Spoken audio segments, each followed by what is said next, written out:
Asymmetrical horror games are on the rise, with the latest few being Evil Dead, Dead by Daylight, and Friday the 13th. And as always, the killer is supposed to have the upper hand and the human in the game is supposed to feel helpless. Well, that may not always be the case if you pair it with the right team. So the game gives strengths and weaknesses to the human classes in these games to make the game more of a strategy type scenario to win.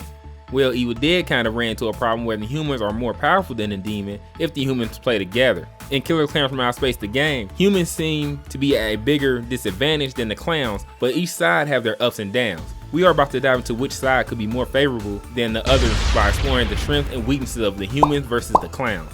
Which one do you think have the upper hand? Welcome to Mr. Unleashed World. One thing to note is that the side you play on is chosen randomly, which is the same style Friday the 13th took to choose their players, to decide which players would play Jason and who would play the counselors. It would happen like this. In Friday the 13th, you would start by choosing your counselor and choosing what kind of Jason you want to play.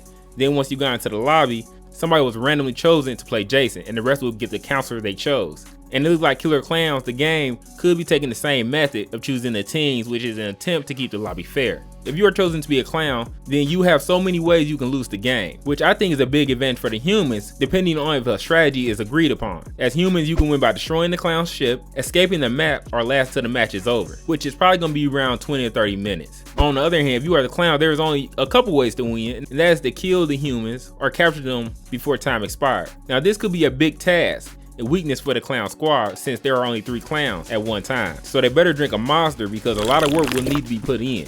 The reason why I say one time, you will keep responding as a clown after being killed, which is a strength for the clown team. Since there's only 3 clowns, the clowns have an ability called Clown Jump, which allows them to jump to any area on the map that has been explored already by them. But only Jumbo the Scout can jump to unexplored territory in the game. The clowns also have an advantage because they will have help from the lackeys who are controlled by the AI, and they will help you do the dirty work. Like, they will point out the humans once they are spotted, jump on their back and hold them in place, throw up some confetti so you know where they are. And once you capture them and wrap them in a cocoon, the lackeys will basically take them back to the spaceship for you, which I think help in the numbers game since there will be 7 controlled humans in the lobby. Oh, and I want to tell you that the lackeys also increase in numbers as more cocoons are collected. Good news for the human team though, and that is if you are caught in a cocoon, you will have 2 options. Well, pretty much 1, but I will say 2 in this matter. You can 1, fight inside the cocoon until you hopefully be discovered by another member of your team so they can break you out, but you only have a certain time limit to be found or you will die inside the cocoon. I'm sorry. Option number 2,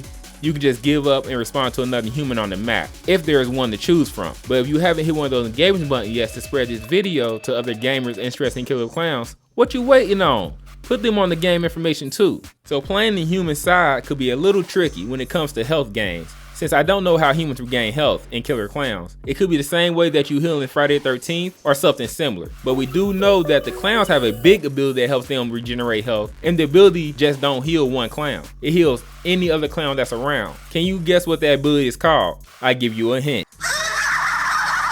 That's right, the Clown Laugh. The Clown Laugh is a huge strength for the clowns because each clown have the ability to do it. One possible benefit if you are on the human side is that the Clown Laugh may be an active ability, which means the clowns might need to do something in order to get that ability unlocked at that time. If you choose the right clown to fight that's low on health and he doesn't have that ability ready to use, he could make for an easy target. Let's say you come across a clown and there is nowhere to run or escape.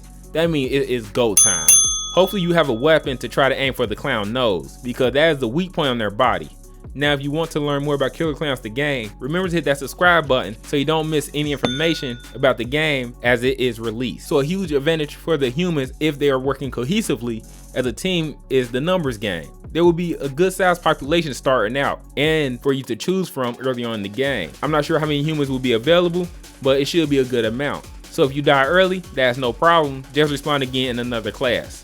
Each class of the humans have 10 variable skills depending on the human class you choose. Hopefully you are on the team that comes up with a good strategy to win. Take note, the clowns may be small in numbers, but have a communication advantage over the humans. Clowns can speak in gibberish to one another, and you can hear them in the proximity chat, but be careful when you're talking to your team around them, because the clowns can understand English.